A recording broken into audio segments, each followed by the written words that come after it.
प्रिय विद्यार्थियों,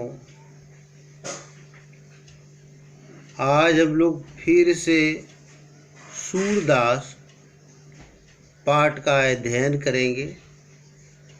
यह एक प्रकार से पुनरावृत्ति है, रिवीजन है। कुछ बच्चे जो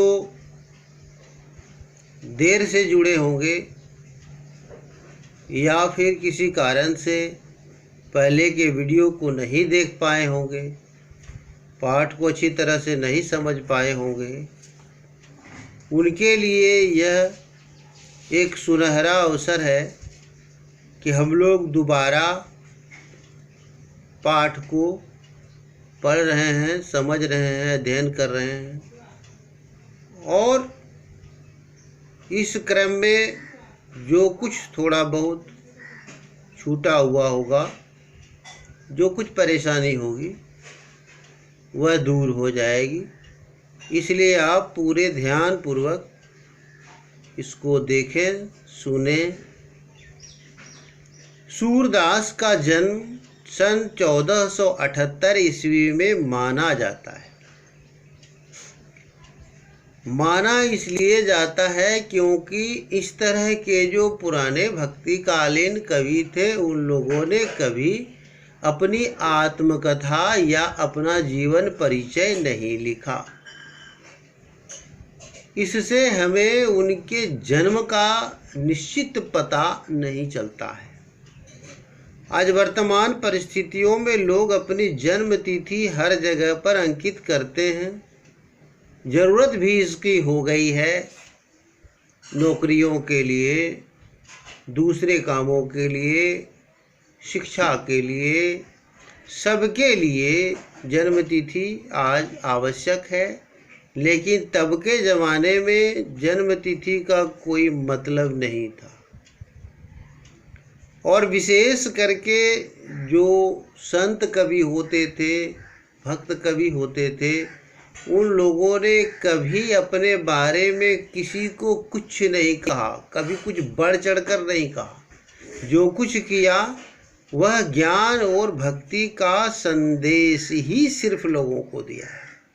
तो उसी क्रम में सूरदास जी भी आते हैं। हालांकि सूरदास का समय कबीर के बाद का है और कबीर को 9वीं कक्षा में आप पढ़ चुके हैं, इसलिए आपको कबीर के समय का ज्ञान होगा, कबीर की रचनाओं का ज्ञान होगा।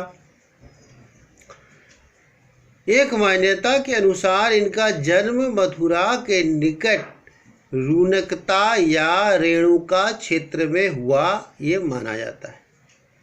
और दूसरी मान्यता है जिसमें कुछ लोग मानते हैं कि इनका जन्म दिल्ली के निकट सीही नामक स्थान में हुआ था।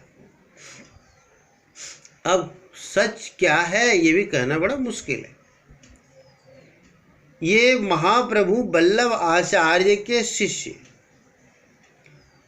थे और अष्टछाप कवियों में सर्वाधिक प्रसिद्ध भी थे, क्योंकि ये जो भजन गायन करते थे, बाकी अष्टछाप के जो 8 कवि कुल थे, उन 8 कवियों में केवल इनका ही गायन सबसे प्रसिद्ध था।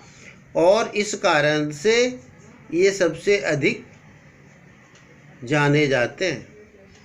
इन्होंने अपने गायन में पद को चुना और उन पदों में इन्होंने लीला का वर्णन किया।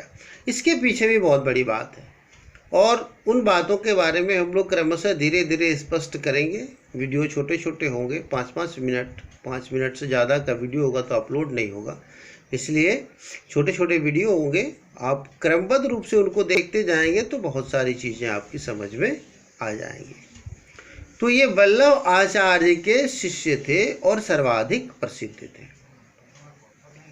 मथुरा और वृंदावन के बीच गऊ घाट नामक स्थान में ये रहते थे। श्रीनाथ जी के मंदिर में, जो कृष्ण जी का मंदिर है, विष्णु का मंदिर है, वहीं पर भजन कीर्तन करते थे।